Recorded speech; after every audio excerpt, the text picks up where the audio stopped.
Oi, pessoal, tudo bem por aí? Espero que estejam todos bem e em casa e passando bem, né, na medida do possível, essa fase que a gente está vivendo. Então, eu resolvi gravar essa apresentação que era para ter sido feita na UFSC no início de março, a convite do professor Sérgio Flotter e da Michelle Deschamps, e a gente teve que cancelar em função do coronavírus, né? Então, como não sabemos agora exatamente como as coisas vão ficar, resolvi falar aqui com vocês virtualmente, deixar gravado assim, cada um pode assistir quando quiser, pode parar, pode retornar e, e depois se quiser entrar em contato comigo também, né? Então, a ideia dessa apresentação é contar um pouquinho do que eu fiz no meu pós-doc, né? Então, eu sou a Karine, aí tem meu site, se alguém quiser saber mais informações, tem o Twitter também, que de vez em quando eu coloco alguma coisa lá. E então é isso, né? A ideia eu vou apresentar um pouquinho do que eu fiz nesses 4 anos que eu estive na Unesp. Esse foi o meu pós-doc, junto com o professor Mauro Galete, que está ali em cima no canto esquerdo, direito, de quem olha. Então, é um grupo muito bacana de pessoas, né? O Mauro, o Piso, o Pedro Jordano e o Miguel Verdu são os principais colaboradores do que eu vou apresentar para vocês. Mas tem todo um grupo grande, né? Muitas pessoas envolvidas. Então, eu deixo desde o começo agradecimento a eles e também a FAPESP, que foi quem financiou esse e também muitos outros projetos, né? E então, durante esse tempo eu estudei dispersão de sementes e por aves, né, na Mata Atlântica. E, e não dispersão de sementes é um processo fundamental, né, para a regeneração, para a manutenção de florestas, né? E além de serem muito bonitas, muito coloridas, elas são responsáveis por até 90% da dispersão de plantas tropicais, né? Que dependem de animais. Então essa interação ela é fundamental quando a gente quer não só entender como as florestas funcionam, mas também quando a gente pensa em restauração, para quem estiver interessado também. E, e a gente vive hoje no antropoceno, né?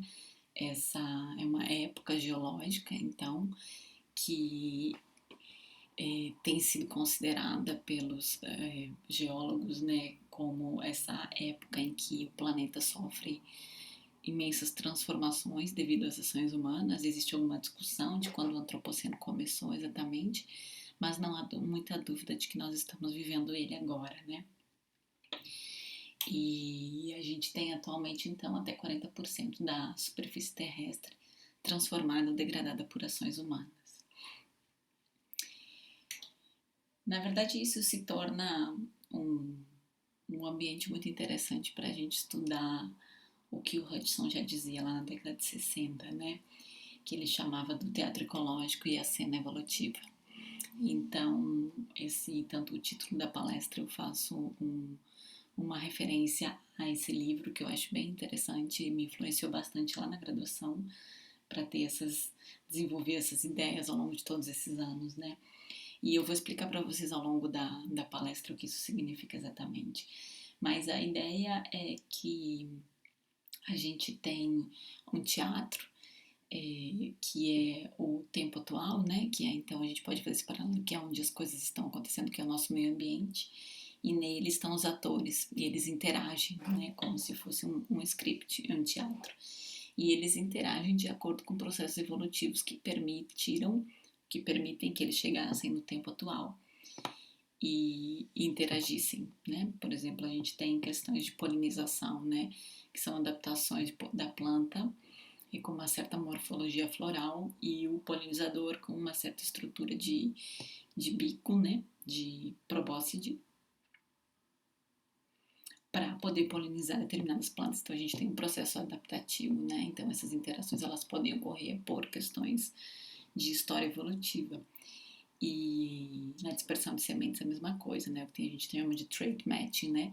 Então uma ave pequena, existe um certo limite de semente que ela pode dispersar, né? Então, são essas espécies interagindo de acordo com processos evolutivos. E o que o Hudson chama atenção é que não somente a evolução não somente afeta o processo ecológico, como o processo ecológico afeta a evolução, né? Então, o que vai ser daqui para frente depende da forma como as espécies então, estão interagindo. Mas isso vai ficar mais claro, eu espero, ao longo da palestra.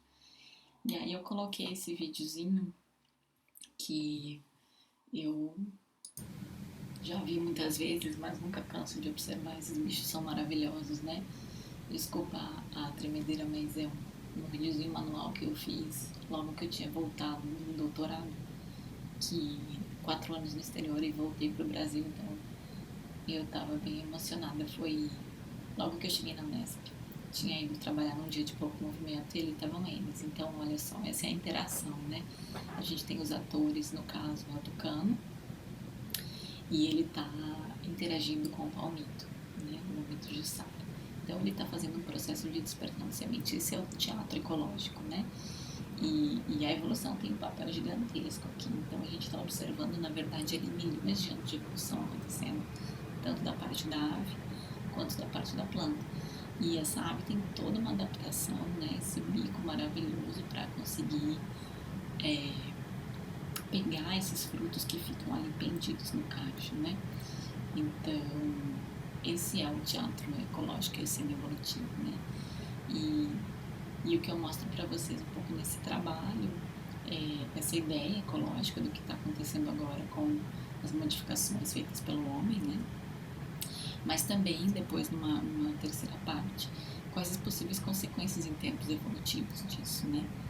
Então, a gente tem, vou deixar ele mais um pouquinho aqui passando para vocês, porque é tão bonito, né? E os bichos são maravilhosos.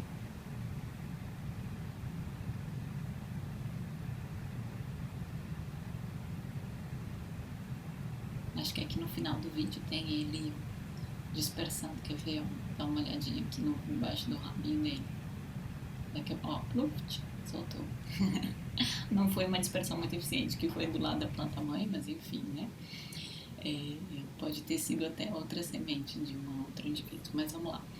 Então, dito isso, a gente tem a Mata Atlântica, que acaba sendo um cenário ideal para a gente estudar como que as espécies estão, que as interações estão ocorrendo, né, quando a gente tem essa perturbação, mas é um cenário bem triste, né? Então a gente tem aí a distribuição original e o que a gente tem hoje em dia, em torno de 12%, remanescente, e a maioria são fragmentos muito pequenos.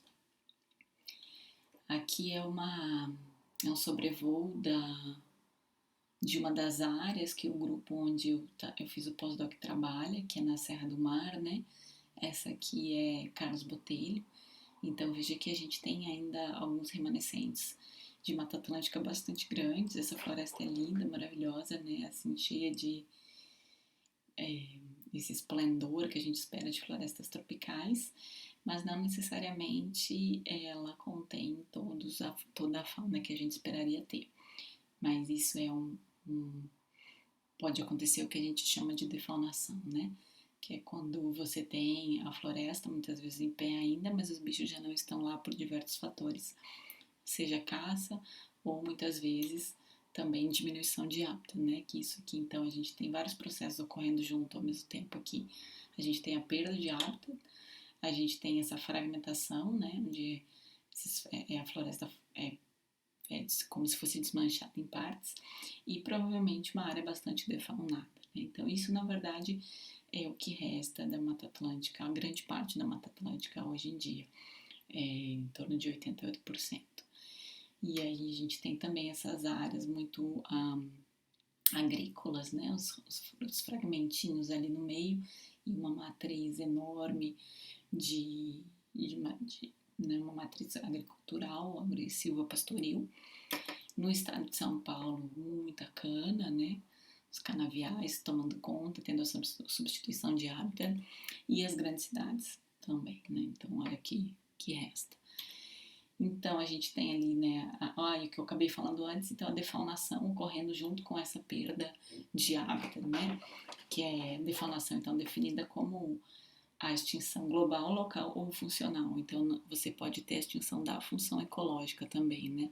Podem ter alguns indivíduos, mas não necessariamente extintos, mas o papel ecológico que eles teriam predominantemente no sistema já não é mais possível de ser desenvolvido. E isso, né, sempre devido a algum tipo de interferência humana.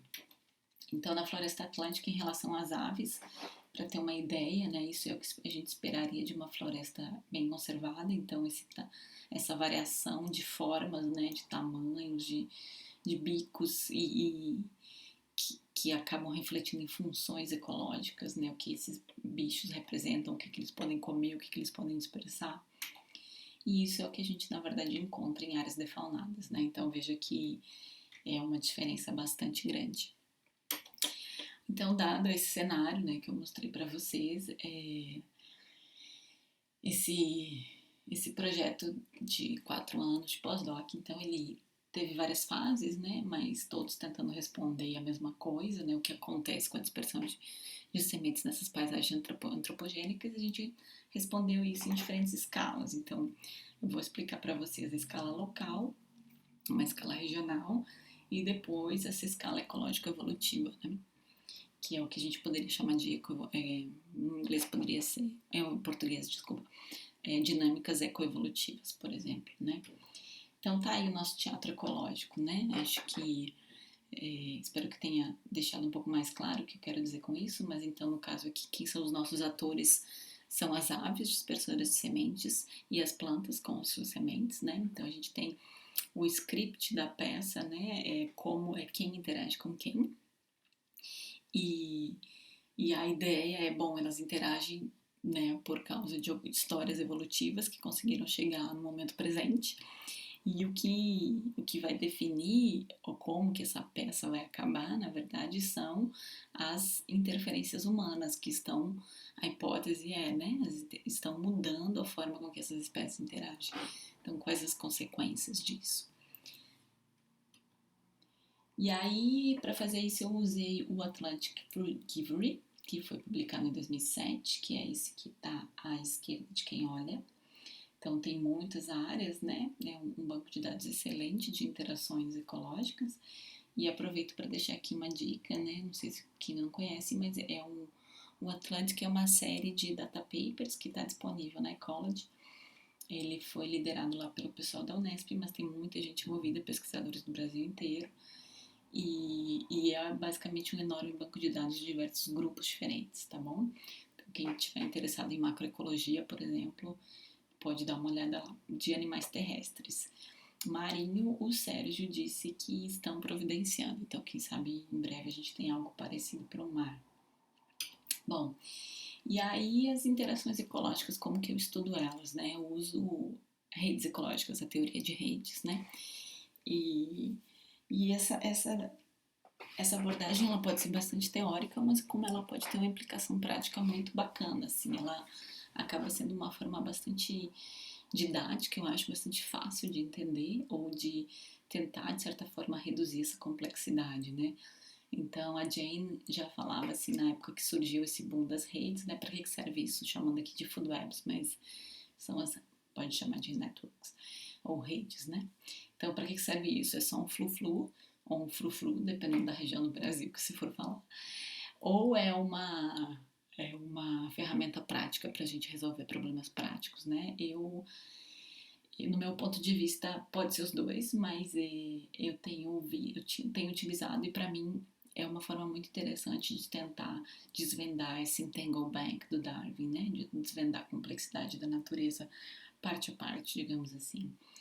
Então, só rapidinho aqui, eu coloquei um exemplo, né, de como que a gente estuda nível de comunidade através de redes. Então, eu coloquei processo de invasão biológica, que era um exemplo que a gente estava trabalhando. Então, a gente normalmente usa, até agora, digamos assim, né, a ciência avança bastante, mas o que mais tem sido utilizado são as redes bipartidas, onde a gente tem de um lado um grupo e do outro.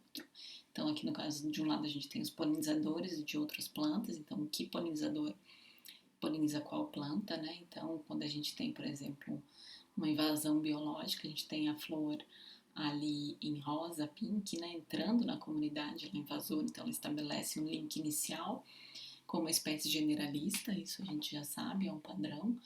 E com o passar do tempo, dependendo, claro, das características da planta, né, mas ela pode se tornar a dominante e estabelecer ligações, conexões, interações, como quiser, com todos os organismos, os polinizadores, no caso, da rede, né? E aí ela tem essa questão de se tornar dominante e deslocar o que era dominante antes, né? Então a gente tem esse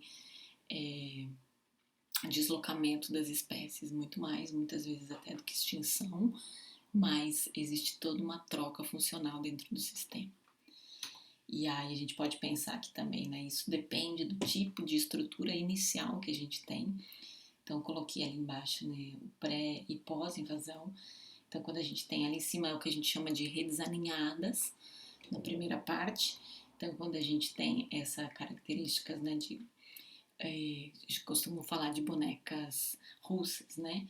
É como se fosse uma dentro da outra. Então, você tem essas espécies super generalistas, vejam aquelas ali que conectam muita coisa e não tem muita interação especialista.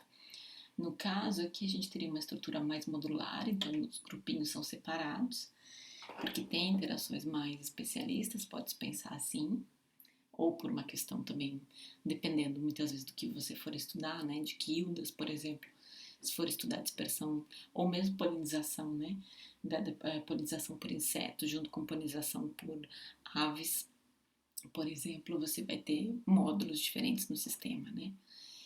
E então quando você tem uma invasão, uma espécie invasora que chega ali no meio, por exemplo, uma super generalista que consegue interagir com todos os polinizadores, normalmente as teráceas, né, fazem isso. Mesmo que a polinização não seja muito eficiente, ela é muito visitada, né? Então ela acaba mudando a estrutura da rede, conectando todo mundo. E aqui no final só uma outra forma de mostrar a mesma coisa, né? Uma forma diferente de visualização, tá? Isso era só para dar uma pincelada assim na questão de redes, porque eu acho que muitas vezes essas imagens elas valem mil palavras. Depois que você começa a pensar em interação e nessa forma de entender complexidade, eu acho uma ferramenta muito bacana. E eu dou um exemplo nisso, falando aqui do primeiro ato do nosso teatro, né, que seria a escala local. Esse aqui são 16 áreas que eu estudei nesse trabalho lá da Mata Atlântica, né, do Atlantic. E se você olhar, do 1 ao 16 é a escala de perturbação que a gente tem nesses ambientes. No caso aqui, tá por ordem de tamanho de área, mas é um proxy de florestas mais conservadas, por causa de, bom, uma série de elementos que a gente considerou, né? Então você olha ali no 1, é intervalo, está ali, se olhar dentro do mapa, o 1 fica, vamos ver se eu consigo passar o mouse aqui, não dá. O 1 fica ali nessa área bem verde, que é esse contínuo de Mata Atlântica da Serra do Mar, e veja a complexidade que tem dentro daquele círculozinho ali, o número 1. Então tem muitas espécies, né? Cada bolinha é uma espécie, e os links entre elas são as interações. Conforme você vai indo do 1 ao 16, você vê que você tem uma mudança, né, na complexidade. É como se os links ficassem mais claros, mas na verdade a gente vai perdendo espécies e vai perdendo interações, e a estrutura da rede vai mudando, né? Então isso pode ser feito de diversas formas, e aqui a gente estudou algumas características dessas redes, então eu vou passar de forma mais rápida para ter bastante coisa para falar, e depois, né, quem tiver mais dúvida pode ou ler, dar uma olhadinha no paper, ou me escrever, ou enfim. Então, aqui, por exemplo, a gente vê o número de espécies que eu falei ali em cima, de interações, e embaixo pode calcular uma série de características das redes, que a gente chama de métricas, né? Então, por exemplo, o número de links por espécies, o nível de especialização e a questão do alinhamento. Então, aqui, quando a gente plota, né, o tamanho da área de cada fragmento com essas métricas de rede, a gente já vê que tem algum tipo de relação, né? E depois, com uma série de modelos que foram feitos para controlar uma série de variáveis também, né? A gente viu que que de fato, conforme a gente perde área, a estrutura das redes de interação vai mudando. Então a gente perde espécies, como já se sabia pela ideia, né? Na verdade, né, por uma das regras mais importantes de ecologia, que é a relação espécie-área, a gente perde interações, que é uma coisa nova que tem se mostrado ultimamente, né? Porque na verdade não é uma regra ainda, né? Que se você perde área, você perde interação, mas aqui a gente confirmou isso. E aí a gente tem essa estrutura das redes que muda também, tá? Então isso é uma coisa bem bacana que a gente conseguiu ver com esse banco de dados, a relação interação-área e relação network-área, tá? Vamos ver de área. Bom, e aí o segundo ato desse teatro a gente passa para a escala regional, ou seja, ali a gente estava olhando cada comunidade de uma forma, de certa forma, até mais tradicional, digamos assim, né? Como cada comunidade, cada fragmento se mantém, ou se comporta, ou responde. E aqui a gente, é como se a gente olhasse de cima, né? Então a gente tem essa ideia de uma paisagem, de uma escala regional.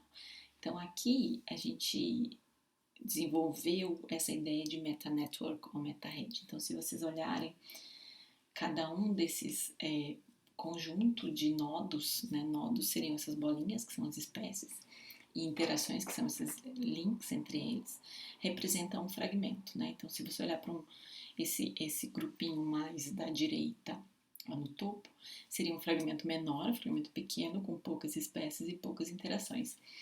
Já do lado esquerdo superior, a gente tem uma área bem maior, que poderia pensar que é aquela intervalis, com muitas espécies interagindo entre si, uma estrutura ninhada, e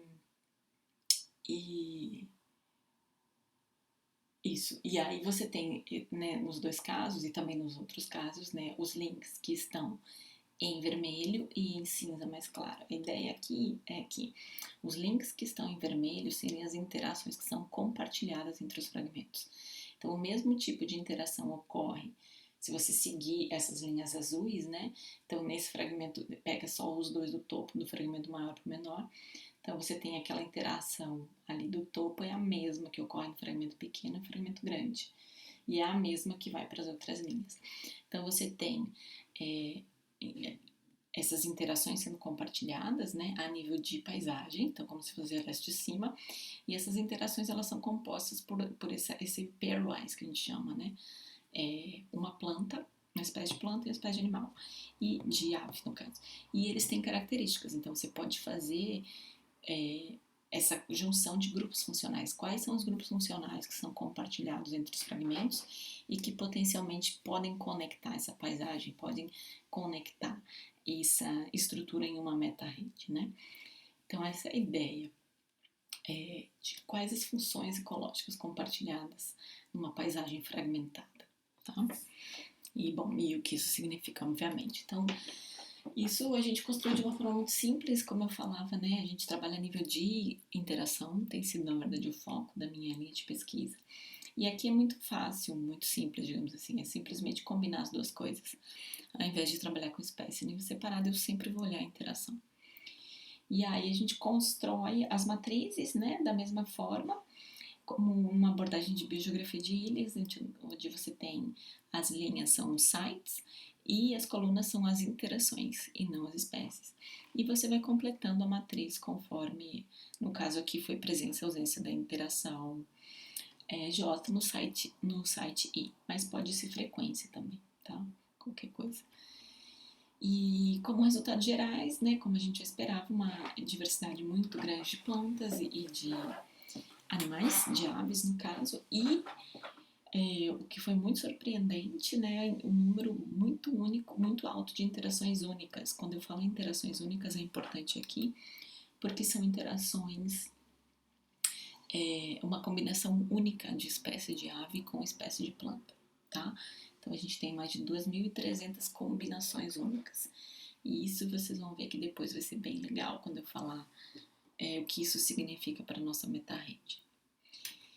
E aí tá a estrutura da meta-rede, né? Eu vou ver se eu consigo, se eu sair aqui, eu consigo, Ah, não consigo sair. Bom, tudo bem. Depois, na apresentação original, aqui tem uma animação. É, eu vou deixar o link depois. Ele tá no GitHub do Pedro Giordano, que é como a gente fez essa figura. É bem bacana de ver, mas não vai dar aqui, senão eu vou perder a gravação. De fato. Bom, mas tá ali depois qualquer coisa. Então, o que acontece aqui? Isso é muito bacana, porque é uma estrutura, é uma rede bastante complexa, né? Então, muitas vezes é difícil visualizar com as, as opções que a gente tem nos programas mais comuns. Então, aqui a gente usa esse Network 3D. E aqui, cada pontinho, cada nódo, ou cada bolinha, se quiser, é uma daquelas interações únicas. Então, é uma combinação de uma espécie de planta com uma espécie de animal. E os quadradinhos são cada um dos 16 sites. Então, veja que essa nuvem de pontos aqui, ela é a intervalos, o azulzinho, que é aquele mais complexo que eu mostrei antes, número 1. E esses outros são fragmentos. Então, veja que a gente tem uma estrutura bastante modular, né? Com esses subgrupos e poucas interações que conectam. Lembra daquela figura lá, que seriam as linhas azuis conectando uma área a outra? Então, olha só, são poucas interações que são compartilhadas entre os fragmentos. Aqui mostrando então, né, de novo, os quadradinhos, os fragmentos, as interações que a gente vai começar a chamar a partir de agora de locais, porque elas só foram registradas em um único fragmento, e as interações que são centrais nessa rede, que é um termo um pouquinho mais técnico, mas são as interações que formam o que a gente chama de core, que são compartilhadas entre os fragmentos, tá? Isso é bem importante quando a gente vai entender a estrutura dessa rede. Então, a gente tem os 16 módulos, é muito modular, isso não é sempre que acontece, mas a gente tem cada fragmento com um módulo separado, são 16 módulos. Então, isso fez com que a rede fosse altamente modular e pouco conectada, né, como a gente esperava. E isso o que significa, né? Bom, em termos teóricos, existe uma discussão muito grande no que tipo de sistema que confere maior robustez à rede. Então, isso vem desde as discussões lá de 1970, do Robert May, por exemplo. E aí ele mostra que num sistema simplificado, uma rede robusta ela é capaz de reter um distúrbio dentro dos módulos, né? Então, por exemplo, digamos que se você tivesse invasão de uma espécie que entra num fragmento, é mais difícil que essa invasão ocorra para um outro fragmento, porque você tem pouca conectividade.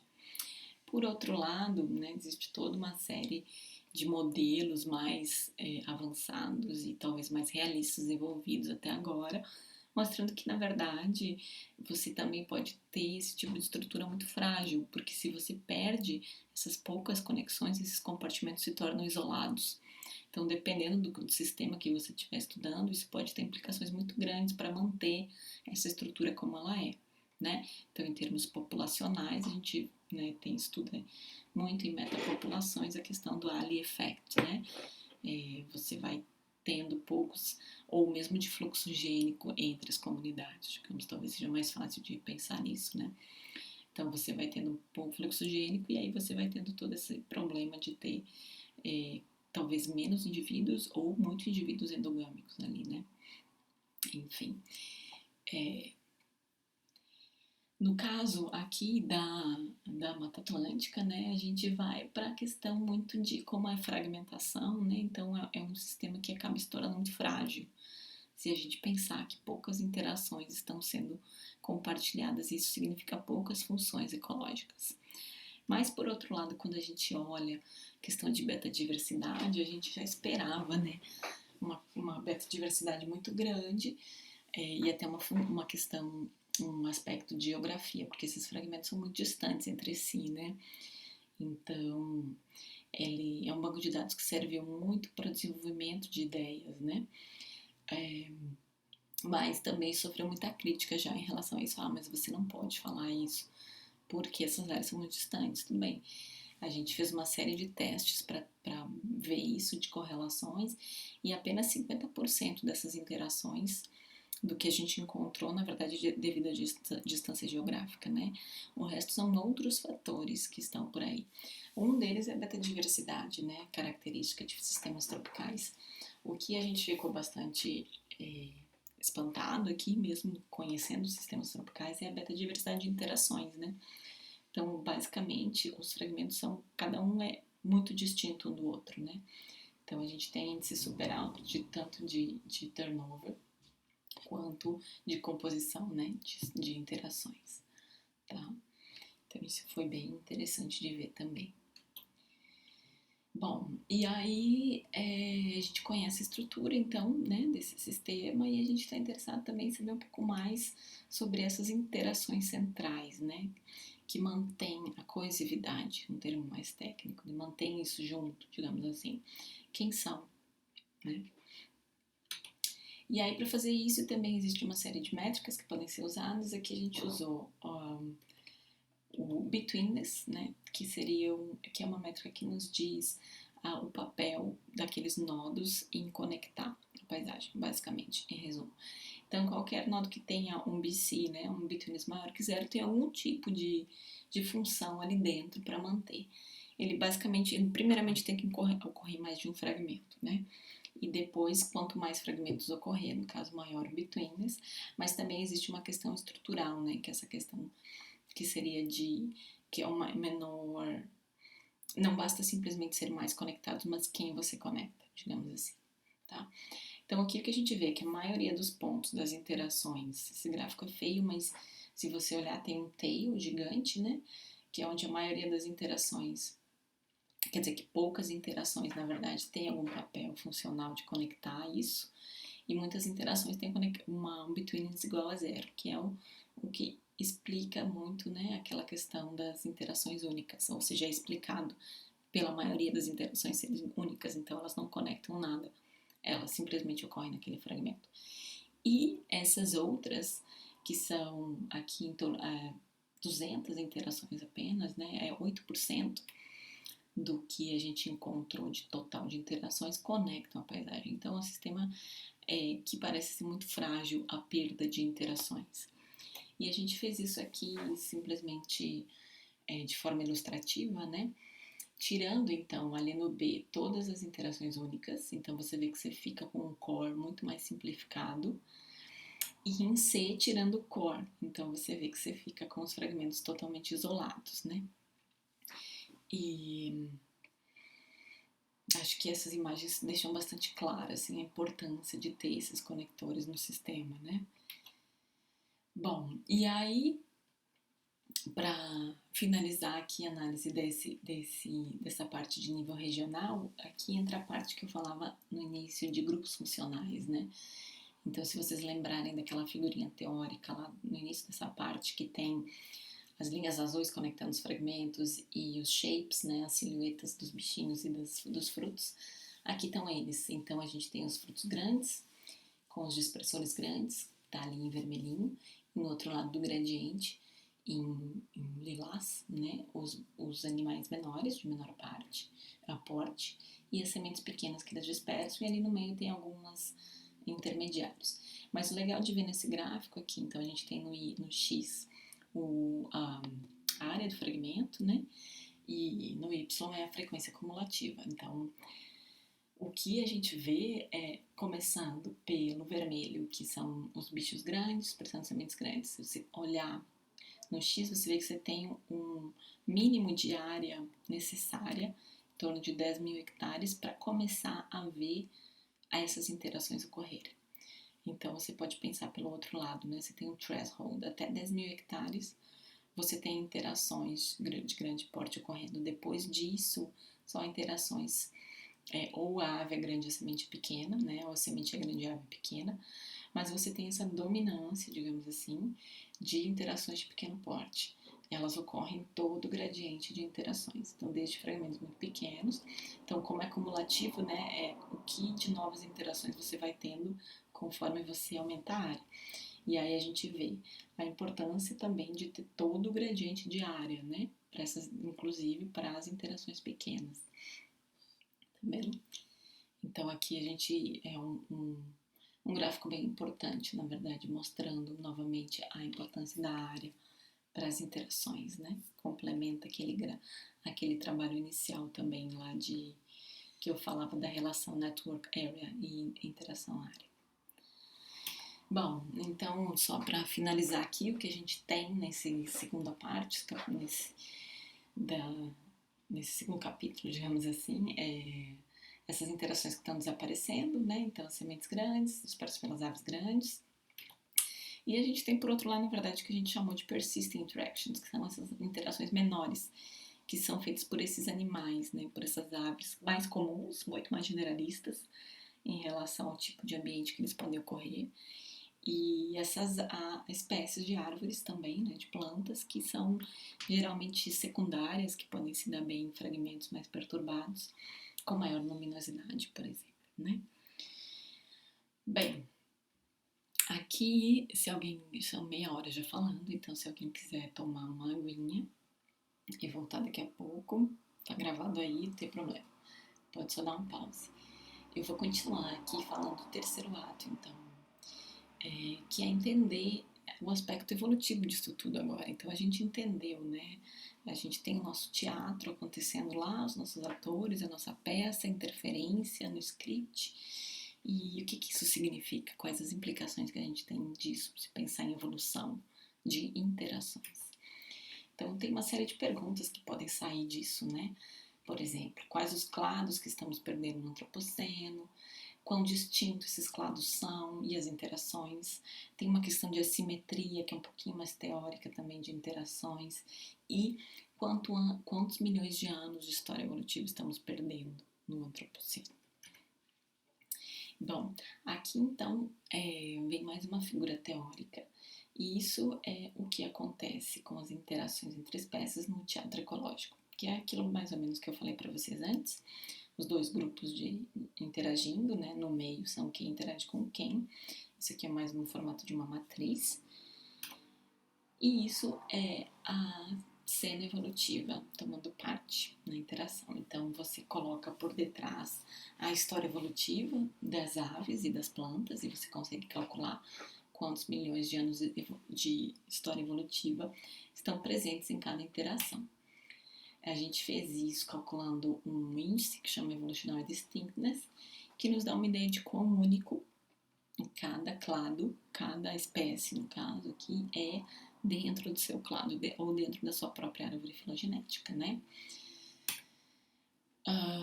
Aqui tem uma explicação rapidinha sobre o que esse índice significa. Eu vou passar só para ter uma ideia. Então, essa parte de topologia fica um pouco complicado de explicar assim, só falando, mas de uma forma muito simples, né? O que a gente vê aqui, por exemplo, no 6 ali embaixo, você vê que você tem uma linhagem única, sem muita especiação ocorrendo, né? Então você tem aquele D ali muito único, então ele tem um valor maior de evolutionary distinctness. Quando você vai ali em cima para o A e B, você vê que são espécies irmãs, né?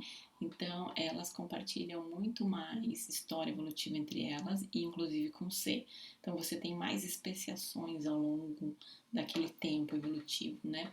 Então, A e B são mais similares entre si, elas são menos distintas dentro da árvore filogenética, e elas carregam informação evolutiva muito próxima. O que isso significa em termos de conservação, que é o que nos importa, né? Se a gente perder D, a gente perde muito mais história evolutiva do que a gente perder A ou B. Essa é a questão.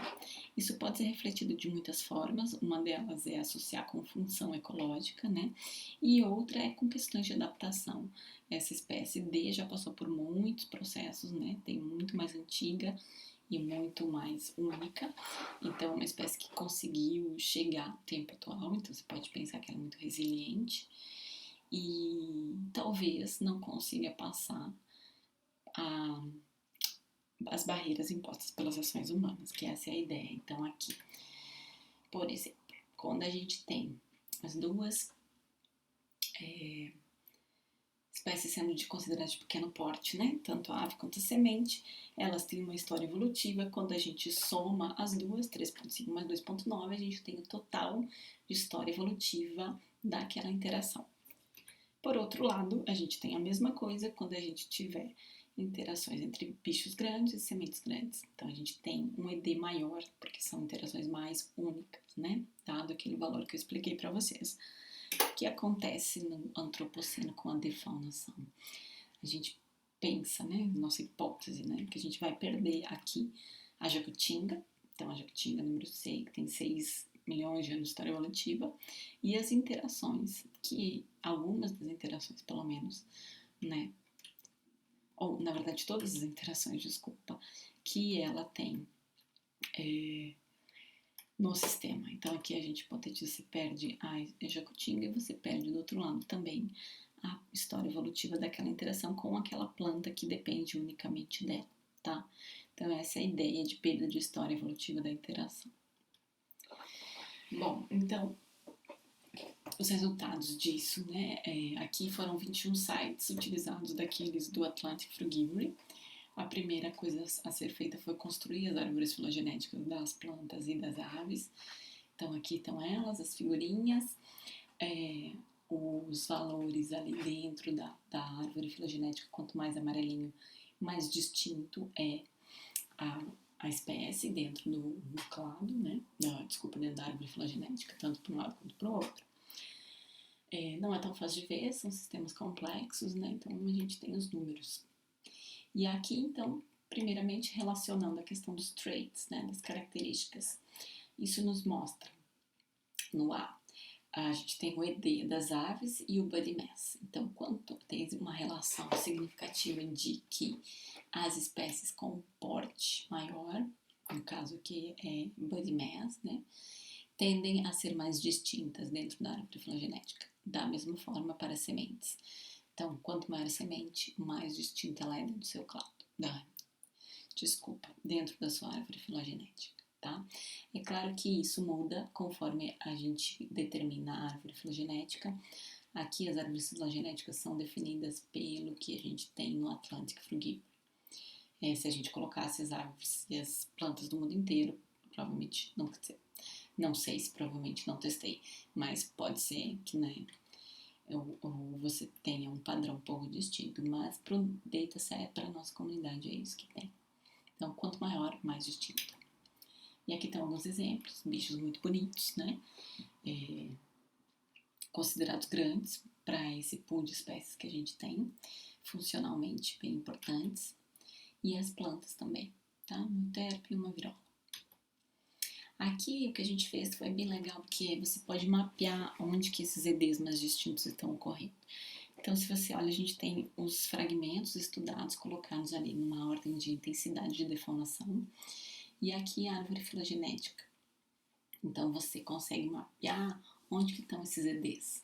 Além de que consegue, né, você vê também essa questão de que espécie está em qual fragmento e o ED que ela tem, se você conseguir fazer esse paralelo com as corzinhas ali da árvore filogenética, tá?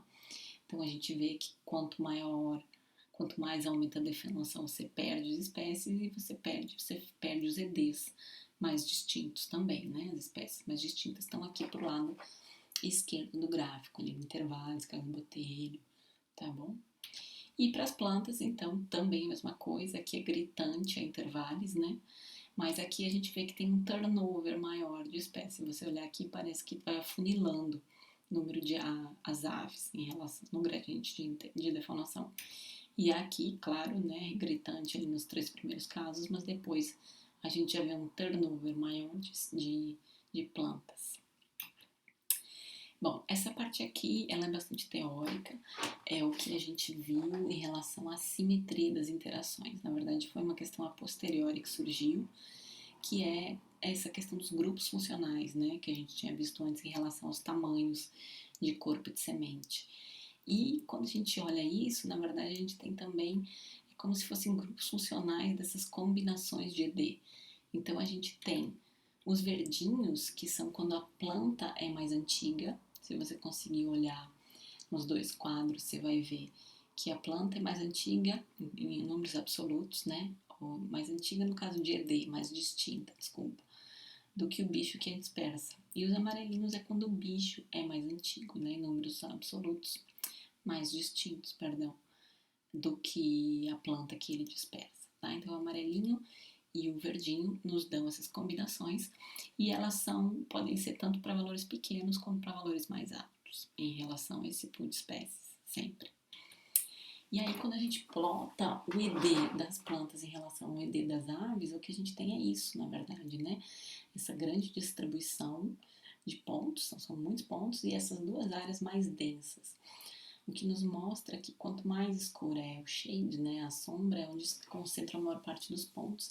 Então, a gente tem a maior parte dos pontos sendo de aves mais recentes, dispersando mais plantas mais antigas, mais recentes, menos distintas, digamos, filogeneticamente, dispersando plantas mais distintas filogeneticamente, tá? Como era esperado também, né? Porque as plantas são mais distintas, mais antigas do que as aves, então tem esse efeito também.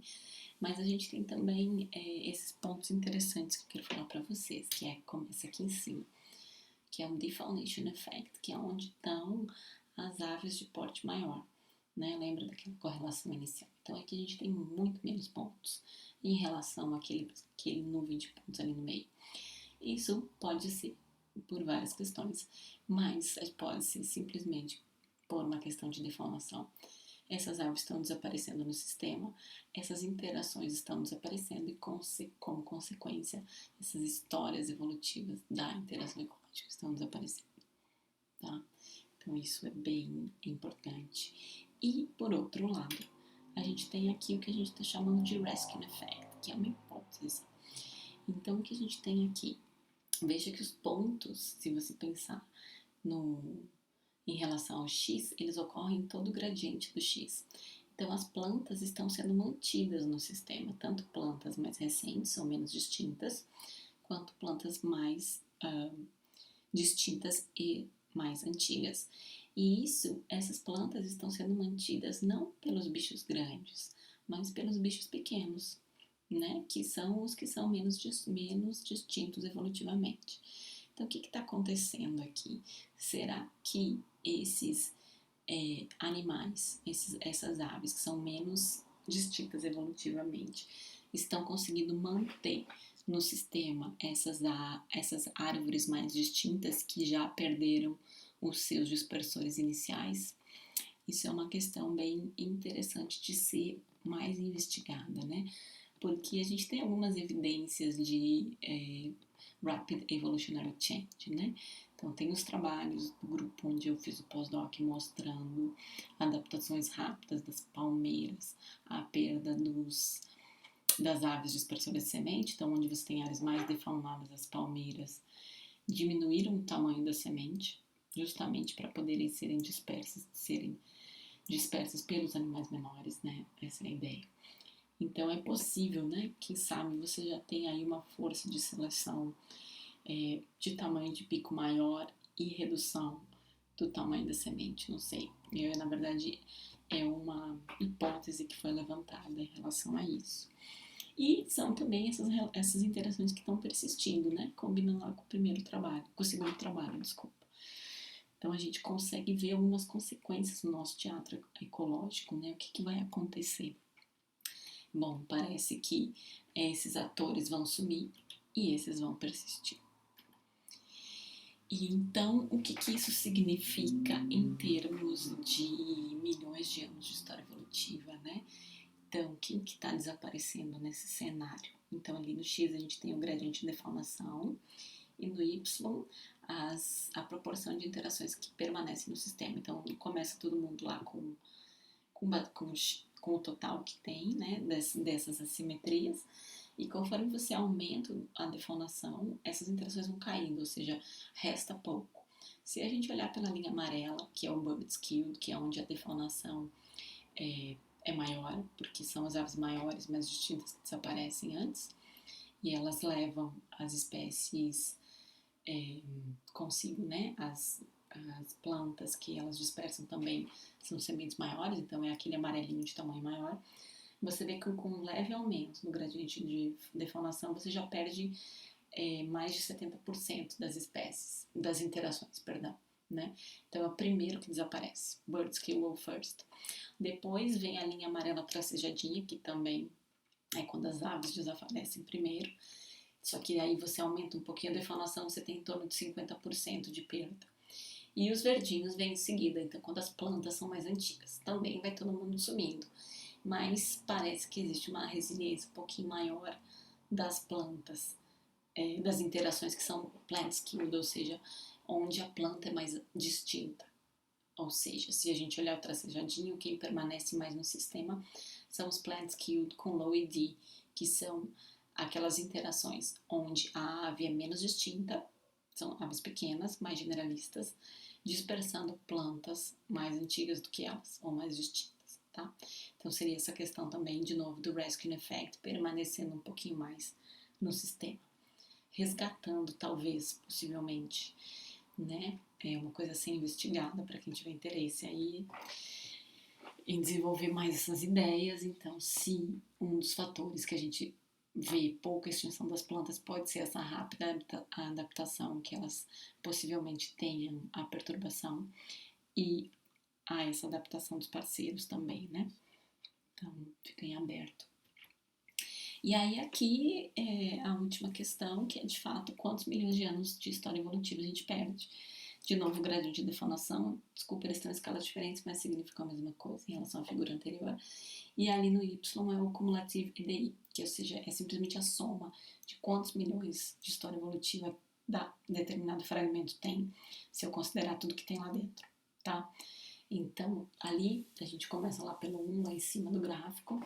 De novo, vem aquela área, que é a intervalos, que é a mais pristina. Se vocês lembrarem lá do começo dos primeiros gráficos de rede que eu mostrei, é aquela super cheia de interações. E isso significa também muitos milhões de anos de história evolutiva. Isso é tudo controlado com modelos números, tá? Não é um efeito do número de espécies, nem do número de interações. Então, quando a gente vai do 1 para o 2, veja que a gente já tem uma perda gigantesca de história evolutiva, só aumentando um pouquinho o grau de deformação. E depois, conforme você aumenta, você vê que você tem essa curva, né? Então, você aumenta a deformação, você vai perdendo história evolutiva das interações. Isso é um padrão bem claro e bastante drástico, tá bom? Aqui os valores, então, astronômicos, né? Pensem que esses valores, eles não são lineares, né? É como se fossem linhas paralelas evolutivas que ocorrem ao mesmo tempo. Então, não são... se você olhar esses números, eles são maiores que a história evolutiva da Terra, né? Então, pensa um pouquinho de forma, digamos, abstrata, né? Nessas linhas evolutivas paralelas que chegaram no tempo atual, né? E agora, com a perturbação, elas podem simplesmente desaparecer, tá bom? Essa é a ideia por detrás desse gráfico. Bem, e o que isso significa, né? Tempo para água, para quem quiser água. Copo cheio, copo vazio, depende. Acho que tem as duas coisas aqui. Bom, a gente tem as vanishing interactions e as persistent interactions, né? Que nem eu falei antes. As vanishing são as que estão fadadas a desaparecer, infelizmente, né? E elas levam com isso consigo esses milhões de anos de história evolutiva que a gente, por muitas vezes, nem sabe direito o que significa. Digamos assim, a gente tá engatinhando para entender o que história evolutiva significa, né? Qual a implicação para o sistema disso tudo, né? A gente, de fato, pode especular algumas coisas, mas certeza do que isso significa, dessa perda que a gente tem, né? Muito grande, que balanço é esse que está sendo interferido, né? A gente pode fazer um paralelo com as funções ecológicas, né? Que estão desaparecendo. Então, se você pensar em questão de essas espécies que são mais antigas, têm maior resiliência à perturbação, e as mais recentes a gente não sabe, né? Porque estão surgindo agora. Se a gente tem um distúrbio, o que acontece? Ou mesmo questões de traits, as mais antigas, mais distintas, também têm sementes maiores. Sementes maiores capturam mais carbono, como a gente viu no trabalho da Carol Bello, o grupo maior também, o grupo lá do LABIC. Quem quiser dar uma olhadinha, então você tem essa relação. Carbono é importante para todas as questões atmosféricas. Então a gente tem uma série de potenciais implicações não muito boas por aí, perdendo essas interações. E por outro lado, a gente tem as interações que persistem, né? que revelam também grande resiliência do sistema, apesar de tudo, né? No caso aqui, são feitos pelos clados menos distintos, mais recentes, que estão fazendo essas interações. Então, talvez, possivelmente, resgatando essas plantas mais antigas da extinção, que é o que a gente chamou de rescue effect, né? E também a gente pode pensar em questões mais ecológicas, do que a gente vai ter de florestas futuras, né? Muito diferentes do que a gente tem agora, esses processos de fragmentação e perda de hábitat terminar. Então a gente tem essas interações persistindo e elas são aves pequenas, dispersão de sementes pequenas, né, de plantas secundárias. Então aquela floresta de grande porte, exuberante, que eu mostrei no vídeo lá do interior, no início da apresentação, talvez fique só nos registros, esperamos que não. Bom, então espero que vocês tenham entendido, que eu tenha conseguido passar a ideia do teatro ecológico e da cena evolutiva, né? E acho que é um trabalho que abre muito mais questões do que responde. Então, infelizmente não estamos presenciais para poder ter uma ideia do que vocês acham, mas seria muito bacana quem quiser me escrever ou trocar uma ideia. Eu ficaria muito feliz em conversar sobre isso, tá bom? E para terminar, então, se defaunação e habitat loss persistirem, a gente pode estar presenciando um reshaping, né, uma reestruturação da árvore da vida no antropoceno. E uma paisagem resultante provavelmente vai ser uma metacomunidade de fragmentos muito empobrecidos e estruturados filogeneticamente pela defaunação de clados específicos. Bom, essa parte aqui eu já mais ou menos falei, né? A única coisa que eu não tinha comentado é a questão do rewild. Então, o quanto que a gente reintroduzir espécies, né, pode restaurar a EDI, na verdade. Tem algumas iniciativas de reintrodução, de rewilding, principalmente na Europa.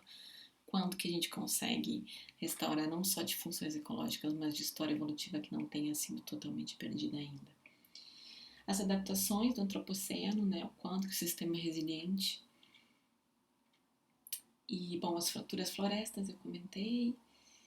E acho que é isso. Então, eu gostaria de deixar os agradecimentos finais aqui a Michelle e ao Sérgio, né, que foram os idealizadores dessa palestra e infelizmente virtual agora, mas bom, tem momentos complicados nesse, né?